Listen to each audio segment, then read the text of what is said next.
신약성경 누가복음 제2장 41절 말씀부터 마지막 절까지 읽겠습니다. 누가복음 제2장 41절부터 마지막 절까지 읽습니다. 그 부모가 해마다 유월절을 당하면 예루살렘으로 가더니 예수께서 12살 될 때에 저희가 이 절기의 전례를 쫓아 올라갔다가 그날들을 마치고 돌아갈 때에 아이 예수는 예루살렘에 머무셨더라.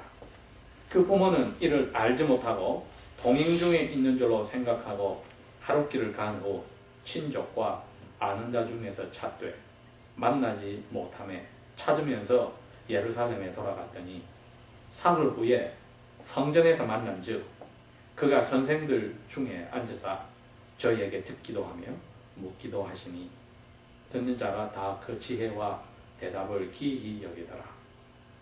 그 부모가 보고 놀라며 그 모친은 가로되 아이야 어찌하여 우리에게 이렇게 하였느냐. 보라 내 아버지와 내가 근심하여 너를 찾았노라. 예수께서 가라사대 어찌하여 나를 찾으셨나이까. 내가 내 아버지의 집에 있어야 될 줄을 알지 못하셨나이까 하시니 양친 그 하신 말씀을 깨닫지 못하더라. 예수께서 마찬가지로 내려가사 나사렛에 이르러 순종하여 받드시더라. 그 모친은 이 모든 말을 마음에 두니라. 예수는 그 지혜와 그 키가 자라가며 하나님과 사람에게 더 사랑스러워 가시더라. 아멘. 저희들이 올해 추수감사절을 하나님 앞에 할 때까지 계속하여서 저희들의 감사할 내용들에 대해서 성경 말씀을 읽어 나가고 있는데 오늘은 두 번째로 이제 누가복음 2장 41절에서 마지막 절 52절까지 말씀을 읽었습니다. 예수님이 어릴 때에 어떻게 사셨는지에 대해서 성경이 잠잠하기 때문에 저희들이 알 수 없는데 여기에 드물게 12살 때 일어난 사건이 있습니다. 저희들이 하나님의 뜻을 알지 못할 때 감사는커녕 불안과 근심에 사로잡히는 것을 오늘도 여기서 보게 됩니다. 그래서 오늘 이 글 전체의 제목이라면은 우리의 삶의 목적을 알므로써 감사하자. 우리의 삶의 목적을 알므로써 감사하자. 그렇게 붙입니다. 이스라엘 사람들은 다른 민족과 틀리게 남자애가 12살이 되었을 때에 이제 성인과 같은 자리에 갈 수 있는 성인식을 거행하라 합니다. 그래서 교회 앞에서 하나님의 말씀을 읽을 수 있고 읽고 나서 성인으로 들어가는 그 자리에 축복을 받게 되는데 이 12살이 어떻게 보면 아이가 될 수가 있고 어떻게 보면 어른 취급을 받을 수 있는 그런 애매모호한 나이입니다. 하나님의 명령에 이스라엘의 모든 성인 남자들은 1년에 3번씩 예루살렘의 성전에 가서 하나님 앞에 예배를 하라고 되어 있기에 그 중에 하나인 6월절에 예수님의 부모님도 이제는 어린이 된 예수님을 데리고 예루살렘 성전에 올라가는데 예배를 하고 돌아가서 하룻길을 지났을 때에 엄마는 예수님이 이제 컸으니 아버지와 함께 있으려니 또 아버지는 예수님이 아직까지 12살이니 엄마와 같이 있으려니 생각하고 양쪽 부모가 예수님에 대해서 신경 쓰지 않고 하루를 갔다고 했습니다. 하루를 가서 보니 예수가 모여서 친척들에게 물어뒀고 동료에게 물어뒀고 그래서 찾으면서 가다 보니 다시 떠나온 예루살렘으로 돌아갔다. 돌아가서 찾아서 사흘째 될 때에 이제 마지막 만났던 성전에 가보니 성전뜰이 오늘날 치면 학교 교실과 같습니다. 성전뜰에 예수님이 선생님들과 앉아서 듣기도 하고 질문도 하고 있는데 선생님들이 예수님과 대화를 나누고는 깜짝 놀랬다. 그렇게 되어 있어요. 그런데 이 어머니가 예수님에게 뭐라고 이야기하느냐 하면 제가 그대로 읽어봅니다. 아이야, 어찌하여 우리에게 이렇게 하였느냐? 보라, 네 아버지와 내가 근심하여 너를 찾았노라. 마리아는 분명히 예수를 배웠을 때에 이 아기가 자기 백성들의 죄를 용서해주는 하나님이 보낸 아기인 줄 알았는데 12년을 키우면서 예수님이 평범한 아기로 생각을 했습니다.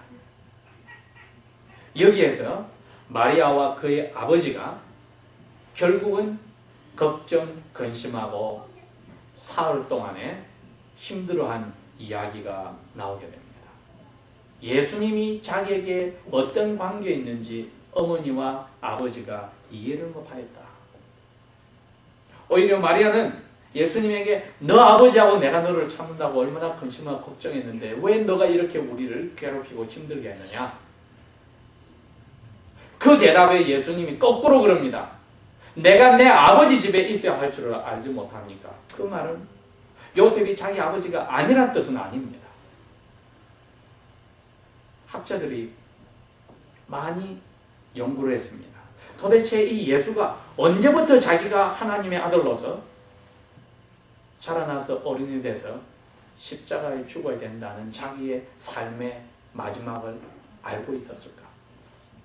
예수는 뱃속에서부터 뇌가 다 형성되고 나서부터 배우지 않고 노력하니도 다 이 세상의 모든 것을 알았을까? 신이기 때문에. 아니면은 다른 애기와 똑같이 몸도 자라고 지혜도 자라고 배우고 그렇게 연습해서 다른 사람처럼 지식을 쌓아갔을까? 당연히 후자입니다. 그랬기에 예수님에게서 하나님의 아들이라는 그러한 모습들이 보이지 않으니까 다른 평범한 12살 어린 남자애와 같으니까 마리아와 요셉은 예수님을 하나님으로 취급하지 않았던 겁니다. 그리고 51절에 나사렛에 가서 계속하여 부모에게 순종하고 받들었다. 그리고 52절에는 키도 자라고 지혜도 점점 많아지고 사람과 하나님에게 사랑스러움을 받았다. 그렇게 한 거 보니까 분명히 예수님이 자라는 과정이 자기 머릿속에서 자기가 왜 이 세상을 살아야 되고 어떻게 자기를 보내신 하나님 아버지 뜻대로 살아야 되는지 점점점 나이가 들수록 그게 뚜렷해 가는데 12살 때는 분명히 자기 인생의 목적을 알았던 것입니다. 예수님을 낳은 어머니도 키운 아버지도 제일 자기들의 삶에 중요한 아기 예수를 키워서 아버지의 뜻에 순종하여 그 목숨을 바치는 일을 책임지고 키워주는 그 목적을 잊어버리는 순간에 평범한 자기 아들이라고 생각하는 순간에 자기 어머니 입에서 말이 나왔듯이 왜 엄마인 나를 괴롭히고 내가 아버지를 힘들게 했느냐고 말하는 것을 볼 때 이분들이 분명히 예수님의 하나님의 아들이라는 것을 망각하고 똑같은 남자를 키우듯이 키우는 실수를 저질렀을 때 부모로서의 자기가 왜 예수를 맡아서 키우는지 목적을 잃어버렸을 때 걱정, 근심 외에는 다른 게 없는 거지요.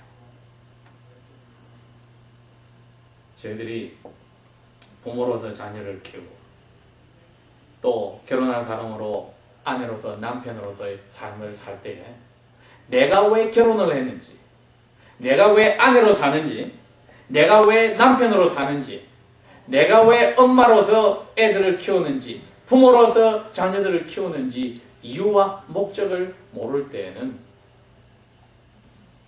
걱정, 근심이 따라오게 되어 있습니다. 이유와 목적을 분명히 알 때에는 어려운 일이 생길 때에 걱정, 근심 대신에 내가 하나님께 아버지로서 살아가야 할 때에 이 어려운 문제를 어떻게 해결해야 될지 물어봐야 되겠다.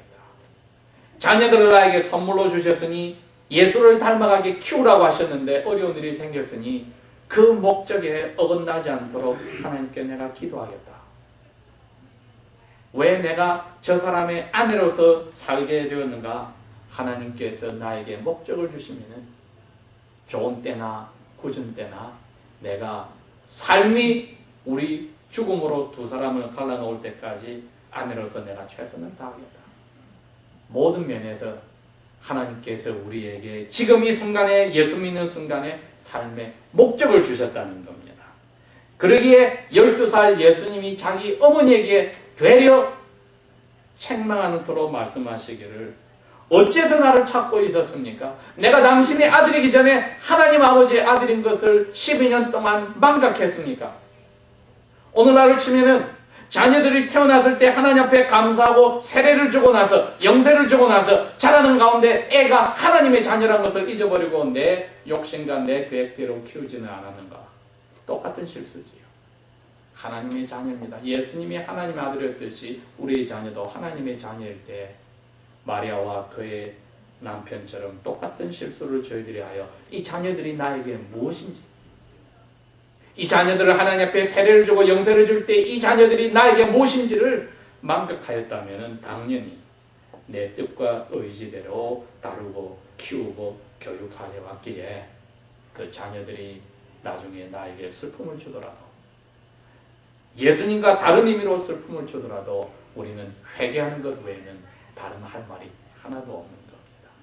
그렇게 본다면은 여기서 예수님이 자기 어머니 마리아에게 묻는 질문을 우리가 다시 한번 생각해야 합니다. 내가 아내로서 아버지의 뜻에 순종하여 결혼을 하였는데, 내가 아버지의 뜻에 순종하여 어머니가 되었는데, 내가 아버지의 뜻에 순종하여 어머니의 역할을, 아내의 역할을, 남편의 역할을 제대로 하고 있는가? 개개인들은 내가 아버지의 아들로 딸로 불리심을 받았는데 내가 삶의 목적을 어디다 두고 살았던가? 아버지의 아들로 살았는가? 아버지의 딸로 살았는가? 아니면은 눈이 좁아지고 어두워져서 천국을 비껴놓고 이 지상에서 내가 하고 있는 직업이나 사업이나 공부나 가정일에 전부인 것처럼 하고 살지는 않았는가 하고 스스로에게 질문을 해봐야 합니다. 만약에 우리 삶의 목적을 어머니로서, 아버지로서, 남편으로서, 아내로서, 그리고 개개인으로서의 삶의 목적을 아버지께 받아서 잊어버렸다면 우리는 걱정, 근심이 우리 마음을 점령하는 것이 당연하다고 생각을 해야 합니다. 이제 스스로에게 내가 지금 나이가 이렇게 되었는데 내 삶의 목적을 아버지께서 무엇을 주셨던가? 나를 예수 믿게 하였을 때, 나를 아버지의 아들과 딸로 만들었을 때 나에게 무슨 삶의 목적을 주셨는가? 나를 결혼하게 했을 때 나에게 남편으로 아내로 무슨 삶의 목적을 주셨는가? 나에게 자녀들을 선물로 주셨을 때 아버지로 엄마로서의 내가 아버지 앞에서 무슨 뜻을 가지고 목적을 가지고 자녀를 선물로 받았는가 생각을 해봅니다. 하나님 앞에 뚜렷이 그 목적을 받아서 거기에 따라서 진행할 때 아무리 인간적으로 자기 아들을 잃어버리는 부모의 심정으로 간다 할지라도 걱정, 근심에 잡히지 않습니다. 이 일은 아버지의 목적을 이루는데 이 어려운 일이 일어났을 때 나는 그 목적에 순종하여 아버지 앞에 모든 것을 맡기고 기도합니다. 그러한 아버지의 뜻에 제가 여러분이 다 같이 초점을 두어서 개개인의 역할을 그 목적에 맞춰 나가면은 하나님께서 우리의 삶 속에 걱정, 근심 당한 예수님의 양친이 아니라 예수 그리스도 안에서 우리 마음과 생각을 하늘로서의 평화로서 채워주신다. 그러면은 어려운 일이 생기고 감사가 나오는 거죠. 그렇지 않으면은 아내가 이래서 불평이요, 남편이 저래서 불평이요, 부모가 이래서 불평이요, 자녀가 돼서 불평이요. 불평불만은 아버지께서 우리에게 주신 역할의 목적을 잊어버렸을 때 나오는 겁니다. 다 같이 기도합시다.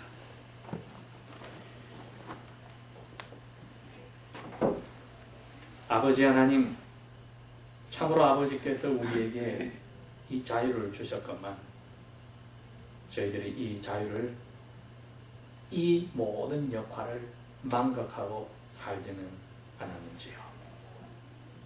저희들을 불쌍히 보시고 아버지께서 우리를 당신의 아들, 딸로 만들어 주셨을 때 그 목적에 순종하게 하시고, 결혼하였을 때 그 목적에 순종하게 하시고, 자녀를 선물로 받고 개인의 신앙생활을 할 때 그 목적에 순종함으로 오히려 걱정, 근심 대신에 평화와 기쁨을 유지함으로 우리의 삶을 아버지 앞에 그대로 살아드리게 도와주십시오. 우리의 흔들리는 생각을 정리하여 주실 줄 믿고 예수님의 이름으로 감사 기도합니다.